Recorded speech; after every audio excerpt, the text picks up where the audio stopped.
जय हिंद and a very warm welcome to Punjab success mantra. आज के सेशन में हम डिस्कस करेंगे आपके 20 important MCQs from the Indian economy section. So let's get started. पहला क्वेश्चन है आपका, which of the following is और are correct regarding green bonds. तो ग्रीन बॉन्ड्स के रिगार्डिंग आपको बताना है यहाँ पे पहली statement, green bonds are financial instruments that generate proceeds for the investments in environmentally suitable and climate friendly projects. दूसरा, the government announced in the union budget 2022-23 that it will issue its maiden sovereign green bonds in the present financial year। आपको बता रहे कौन सी statement जो है यहाँ पे वो सही है। हाँ जी, so please mark your answers, जल्दी से मार्क करके बताइए कमेंट बॉक्स में आंसर्स क्या होंगे इस क्वेश्चन के। ठीक है, तो यहाँ पे आंसर है आपका both of the statements are correct. Answer will be C कि सरकार ने 2022-23 के यूनियन बजट में डिक्लेयर किया था और अभी हम देखने को हमें मिल रहा है कि फाइनेंस मिनिस्ट्री ने बोला है कि हम क्लियरेंस दे रहे हैं ग्रीन बॉन्ड्स को, सॉवरन ग्रीन बॉन्ड्स को इशू करने के लिए। ये ऐसे बॉन्ड्स हैं जहां से जो मनी मोबिलाइज होगी, जो पैसा रेस किया जाएगा, वो कहां पे यूज होगा, एनवायरमेंटली सस्टेनेबल प्रोजेक्ट्स को फंड करने के लिए। तो दोनों स्टेटमेंट्स यहां पे सही हैं। ठीक है, चलिए question number 2, how many of the below given pairs is are correctly matched. पहला, self reliant India fund MSME sector, national bio energy program ministry of environment. तीसरा, innovations for you Atal innovation mission. तो यहां पे answer आपका हो जाएगा क्या होगा, बताइए कौन सा, कितने पेयर्स सही हैं यहाँ पे। ठीक है, तो यहाँ पे सिर्फ 2 पेयर्स सही हैं, आंसर होगा 2 पेयर्स ओनली। क्यों? क्योंकि जो नेशनल बायो एनर्जी प्रोग्राम है ये है ministry of new and renewable energy, MNRE का ये प्रोग्राम है। It is not related with the ministry of environment. बाकी अगर सेल्फ रिलायंट फंड की बात करें तो ये बिल्कुल MSME सेक्टर को प्रमोट करने के लिए बनाया गया है। And innovation for you relate कर रहा है इससे अटल इनोवेशन मिशन से, एम से, राइट। तो ये आपका आंसर यहाँ पे हो जाएगा बी। ठीक है, चलिए then question number 3, which of the following is incorrect regarding an angel investor. Angel investor के रिगार्डिंग कौन सी स्टेटमेंट इसमें से गलत है। पहला, it means an any person who proposes to invest in an angel fund. दूसरा, a high net worth individual who provides financial backing for startups। तीसरा, a high net worth individual who provides financial backing for MSME industries facing NPA issues। and चौथा, these types of investments are risky and usually do not represent more than 10% of the angel investors portfolio। हाँ जी, तो आपको बताना है यहाँ पे कि भाई कौन सा जो है इसमें से कौन सी हमारी स्टेटमेंट जो है वो सही होगी। ऑल राइट, हाँ ये रहा, सॉरी कौन सी स्टेटमेंट इसमें से गलत है। हाँ, इनकरेक्ट पूछा ना आपसे, तो आपको बताना है इनकरेक्ट इसमें से कौन सा है। ठीक है, देखते हैं एक एक करके सारी स्टेटमेंट्स को। देखिए यहाँ पे आपका आंसर हो जाएगा सी। सी स्टेटमेंट जो है वो गलत है, क्योंकि जब भी हम एंजल इन्वेस्टर की बात करेंगे तो वो रिलेटेड होगी आपके किसी ना किसी स्टार्टअप के साथ। तो जैसे मान लीजिए कि कोई ऐसा बिजनेसमैन या ऐसा कोई इंडस्ट्रियलिस्ट है कंट्री का जो अच्छा खासा सक्सेसफुल है, जैसे मान लो टाटा के जो पहले चेयरमैन थे मिस्टर रतन टाटा, तो वो उनके पास कोई आइडिया प्रेजेंट किया या किसी ने कोई आइडिया प्रेजेंट किया कि हम ये इस तरीके से एक नया बिजनेस स्टार्ट कर सकते हैं, एक नया एंटरप्रेन्योरशिप, एक मान लो एंटरप्रेन्योर है, वो एक नए आइडिया के साथ आया, तो उसमें अगर मान लो उसके आइडिया में रतन टाटा को लगता है कि हाँ ये अच्छा काम हो सकता है, तो वो उसमें इन्वेस्ट करेंगे एज एन एंजल इन्वेस्टर। तो चाहे वो एंजल फंड के थ्रू हो सकता है या फिर स्टार्टअप को बैक करने के लिए हो सकता है, लेकिन MSME का कोई उसमें या फिर NPS का कोई भी रिलेशनशिप नहीं है। तो इसलिए ये स्टेटमेंट यहाँ पे रिलेटेड नहीं है एंजल फंड से या फिर एंजल इन्वेस्टर से, इसलिए आपका आंसर था सी, क्योंकि पूछा क्या था, इनकरेक्ट। ठीक है, चलिए question number 4, in which of the following 5-year plan at its conception it was felt that Indian economy has entered a takeoff stage, therefore its aim was to make India a self-reliant and self-generating economy। This plan was thorough failure in reaching the targets। 11th, 3rd, 10th या फिर 5th, कौन सा 5-year plan था ये। तो यहाँ पे answer आपका होगा बी। 3rd 5-year प्लान जो है उसके ये फीचर्स हैं कि वो जो है हमें लग रहा था कि इकोनॉमी अच्छे खासे अपने स्टैंड पे एक आ चुकी है, अपने फीट पे खड़ी हो चुकी है, ग्रोथ हमारी अच्छी हो रही है और हम अब एक टेक ऑफ स्टेज में है। टेक ऑफ स्टेज मतलब कि हम हायर ग्रोथ जो है वो अचीव कर सकते हैं, लेकिन ऐसा एक्चुअली में हुआ नहीं। ये प्लान एक फेलियर था क्योंकि उसमें कई सारे और एक्सटर्नल फैक्टर्स भी थे। 1962 का चाइना का वॉर था, 65 का वॉर था, राइट। ये सारी चीजें थी जिसने इस प्लान को फेल कर दिया। उसके साथ साथ हमारे पास हमें देखने को मिला कि एक ड्रॉट जो है, सीवियर ड्रॉट 1965-66 में, उसका भी इंपैक्ट पड़ा, राइट। चलिए question number 5, which of the following is और correct regarding AIF alternate investment fund. पहला, AIF means any fund established or incorporated in India which is privately pooled investment vehicle। दूसरा, applicants can seek registration as an AIF in 3 different AIF categories। So one only, two only, both one, two, neither one nor two। तो देखिए यहाँ पे alternate investment fund के regarding दोनों statements यहाँ पे सही हैं। आपका आंसर हो जाएगा सी कि एक कोई भी व्यक्ति, कोई भी प्राइवेट इंडिविजुअल, कोई भी इंडस्ट्रियलिस्ट, कोई भी बिजनेसमैन या कोई भी इन्वेस्टर फॉर दैट मैटर इसमें इन्वेस्ट कर सकता है। ठीक है, तो इसलिए प्राइवेटली पूल्ड इन्वेस्टमेंट एक व्हीकल होता है जो एक अपॉर्चुनिटी प्रोवाइड करता है, आप अपना पैसा इन्वेस्ट करिए और उसमें से रिटर्न कमाइए। तो ये जो है सही है स्टेटमेंट।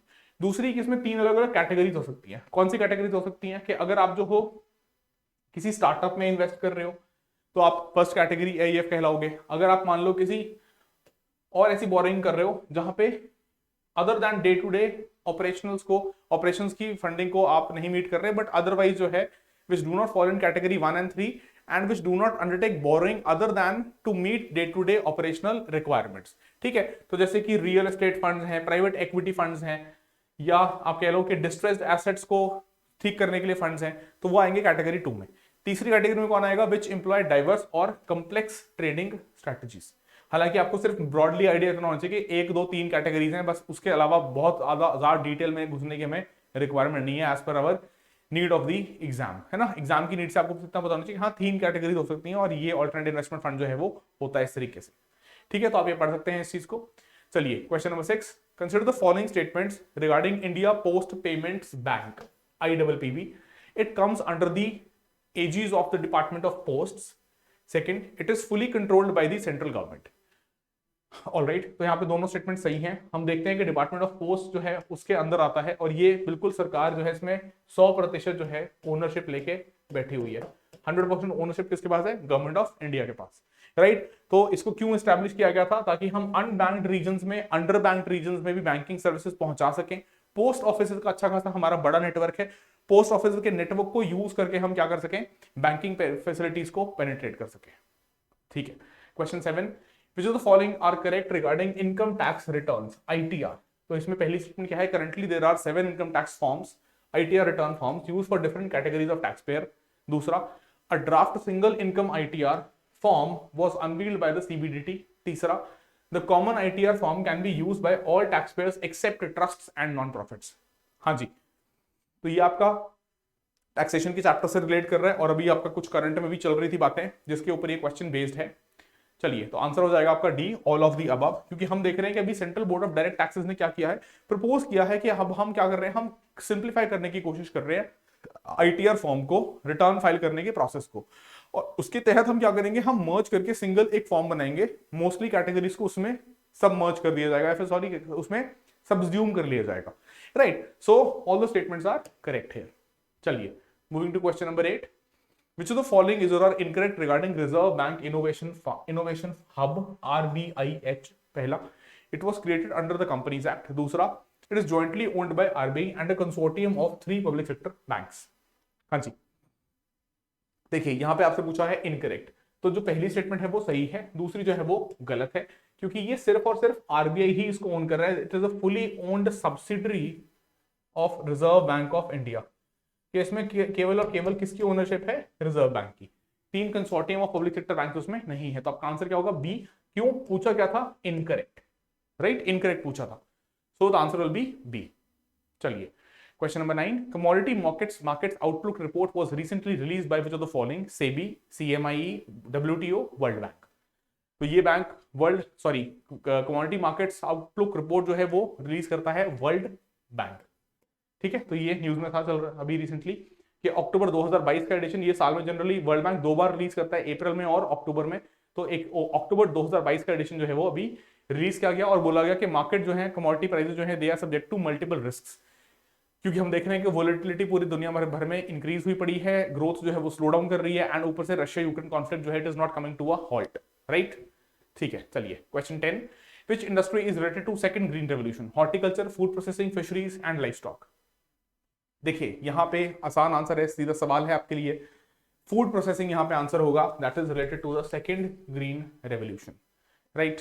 ठीक है, question 11, which of the following statement is or are incorrect? पहला, ECB external commercial borrowing is basically a loan availed by an Indian entity from a non-resident lender।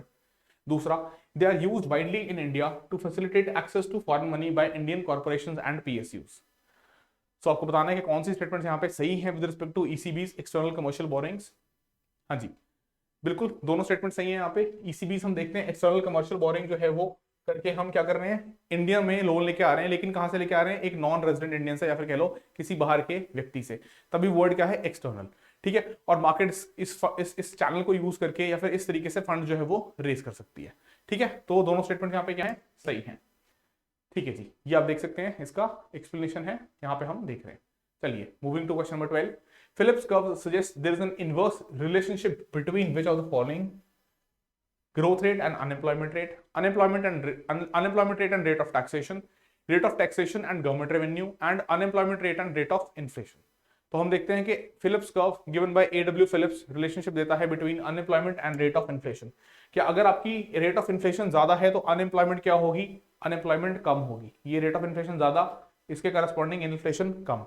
अगर इन्फ्लेशन जो है वो कम है तो अनएम्प्लॉयमेंट क्या हो जाएगी, बढ़ जाएगी।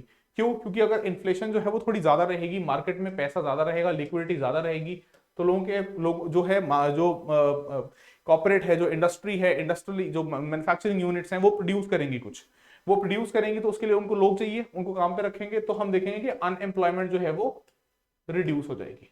ठीक है, इसलिए ये इनवर्स रिलेशनशिप है as per the Phillips curve. चलिए question 13, which of the following statements are correct. पहला, the first bank of India was bank of Hindustan. दूसरा, bank of Bengal was one of the 3 presidency banks during British rule in India. तो यहाँ पे आपको बताना है कौन सी स्टेटमेंट जो है वो सही है। ठीक है, तो दोनों आंसर यहाँ पे, दोनों स्टेटमेंट सही है, आंसर हो जाएगा आपका सी। क्यों, क्योंकि देखिए ब्रीफली जब हम बात करते हैं history of banks in India या हिस्ट्री ऑफ इंडियन बैंक्स, तो हम देखते हैं कि सबसे पहले बैंक ऑफ हिंदुस्तान बनाया गया था 1770 में। जब हम बात करें ब्रिटिश रूल के अंडर की बात हो रही है, फिर इसको कंसोलिडेट किया गया, कंट्रोल किया गया कैसे, प्रेसिडेंसी बैंक्स के द्वारा। जो 3 प्रेसिडेंसीज बनी थी, कहाँ कहाँ की, बंगाल की, बॉम्बे की, मद्रास की, उसी के नाम पे Bank of Bengal, Bank of Bombay, Bank of Madras. सबसे पहले कौन, बैंक ऑफ बंगाल 1809 में, एक मिनट रुकिए, हाँ, बैंक ऑफ बंगाल 1809 में, बैंक ऑफ बॉम्बे 1840 में, बैंक ऑफ मद्रास 1843 में। फिर इन सबको जो है मर्ज कर दिया गया इंपीरियल बैंक ऑफ इंडिया में।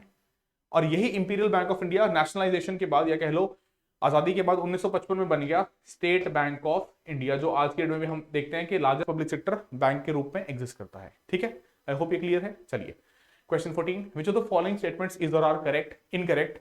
In National Electronic Fund Transfer (NEFT), the transactions happen in batches and hence are slow. दूसरा, in RTGS या फिर Real Time Gross Settlement, the transactions happen faster than NEFT। तो आपको बताना है कौन सी स्टेटमेंट यहाँ पे इनकरेक्ट है। देखिए दोनों स्टेटमेंट यहाँ पे सही हैं, तो neither 1 nor 2 is incorrect। क्यों, क्योंकि हम देखते हैं कि नेफ्ट में देखिए क्या हो रहा है कि transaction happen in batches and hence they are slow. तो नेफ्ट में स्टेटमेंट क्या थी कि happen in batches and hence they are slow, तो ये सही है, ये भी सही है। इनकरेक्ट क्या है, कोई भी नहीं है, इसलिए आंसर हो जाएगा आपका डी। आरटीजीएस में हम क्या देख रहे हैं, रियल टाइम ग्रॉस सेटलमेंट। भाई देखो नाम ही क्या है, रियल टाइम, मतलब कि उसी समय में ट्रांजैक्शन जो है वो कंप्लीट हो जाएगी। So transaction happen fast in RTGS. ठीक है, चलिए question 15, which of the following statements is are correct. पहला, capital market is a part of financial system which is concerned with raising capital by dealing in shares, bonds and other long term investments. दूसरा, money market is a mechanism through which short term funds are loaned and borrowed. आपको बताना है कौन सी statement correct है यहाँ पे। दोनों स्टेटमेंट्स करेक्ट है यहाँ पे, क्योंकि हम देखते हैं कैपिटल मार्केट जो है दैट इज लॉन्ग टर्म या फिर कह लो more than 365 days, more than और इक्वल टू, एक साल से ज्यादा। और जब हम बात करते हैं मनी मार्केट की, तो मनी मार्केट डील कर रहा है लेस देन 365 डेज या फिर कह लो अप टू 364 डेज, एक साल से कम की इन्वेस्टमेंट। ठीक है, तो आंसर हो जाएगा आपका सी। चलिए question number 16, which of the following is not a component of current account under the balance of payment. BOP के तहत कौन सी चीजें करंट अकाउंट में नहीं आती यहाँ पे। International trade transaction of services, international trade transaction of goods, international unilateral transfers, purchase of interest bearing financial instruments. हाँ जी, देखिए आंसर यहाँ पे आपका होगा डी, क्योंकि हम देखते हैं कि चाहे सर्विसेज की बात हो, चाहे गुड्स की बात हो, या फिर कोई रेमिटेंसेज या फिर मान लो कोई गिफ्ट पेमेंट्स आ रही हैं, कुछ ऐसे यूनिलैटरल ट्रांसफर पेमेंट्स हैं, तो वो सभी करंट अकाउंट में इंक्लूड होती हैं। कैपिटल अकाउंट में कौन सी चीजें इंक्लूड होती हैं, जो भी आपकी इन्वेस्टमेंट है, लोन्स हैं, या फिर आपने कोई लोन दिए हैं, एसेट क्रिएशन है, लाइबिलिटी क्रिएट हो रही है कहीं पे, तो वो सारा इसमें हम करंट अकाउंट में इंक्लूड नहीं करते, कैपिटल अकाउंट में इंक्लूड करते हैं। तो इसलिए purchase of interest bearing financial instrument, interest bearing financial instruments यहाँ एक तरीके से एसेट हो सकते हैं। ठीक है, लाइबिलिटी हो सकती है, सॉरी, कि आपने उसको खरीदा है तो आपको उसके ऊपर क्या करना पड़ेगा, इंटरेस्ट देना पड़ेगा, जो आपकी एक लाइबिलिटी बन जाएगी।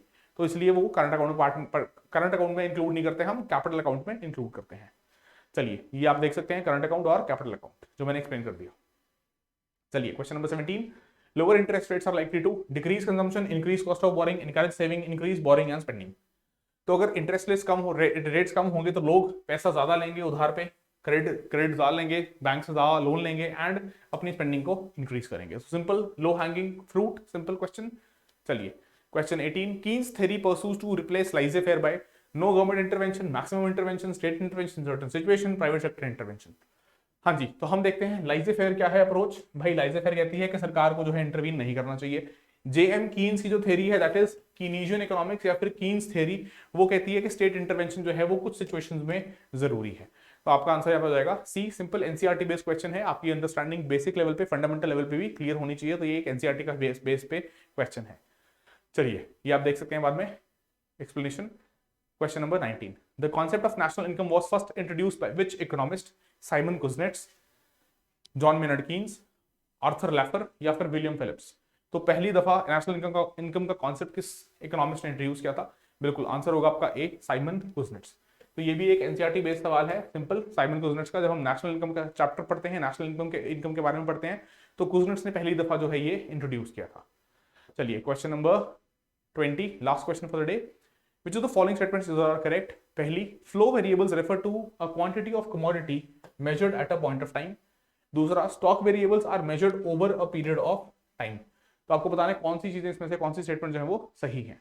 हाँ जी, देखिए दोनों स्टेटमेंट जो है वो इंटरचेंज है. आपका आंसर हो जाएगा D, neither 1 nor 2 is correct. दोनों ही स्टेटमेंट जो है वो इनकरेक्ट है. क्यों इनकरेक्ट है? क्योंकि हम देखते हैं कि स्टॉक वेरिएबल जो है वो किसी पॉइंट ऑफ टाइम पे मेजर किए जाते हैं. जैसे कि मान लीजिए अगर मैं आपसे पूछूं कि आपका आज की डेट में वेट कितना है, तो वो क्या होगा? एक स्टॉक वेरिएबल होगा. जबकि फ्लो वेरिएबल जो है वो over a point of time, over a period of time measure किए जाते हैं. जैसे कि अगर मैं पूछूं आपका वेट पिछले एक साल में कितना इंक्रीज या फिर इंक्रीज हुआ है या फिर डिक्रीज हुआ है, तो आप क्या बोलोगे? एक साल में मेरा वेट हो सकता है, मान लो आपने 10 किलो लूज किया है, राइट, या 10 किलो हो सकता है पुट ऑन किया है. तो वो क्या है? एक फ्लो वेरिएबल है. तो ये इंटरचेंज है इसलिए यहाँ पे. ठीक है, तो आंसर क्या हो जाएगा? डी. दोनों ही गलत हैं और मैंने आपको समझा दिया स्टॉक वेरिएबल और फ्लो वेरिएबल क्या होते हैं. ठीक है जी. So that's all from my side. आज के लिए इतना ही. मिलांगे अगले सेशन में. तो जे ਤੁਹਾਨੂੰ ਲੱਗਦਾ ਤੁਸੀਂ ਗੇਨ ਕੀਤਾ ਹੈ ਸੈਸ਼ਨ ਚੋਂ ਕੁਝ ਵੀ, you have gained something out of the session, then please do hit that like button and share this video. All right, so I'll see you next time. Until then, stay safe, stay well. Jai Hind, Jai Bharat.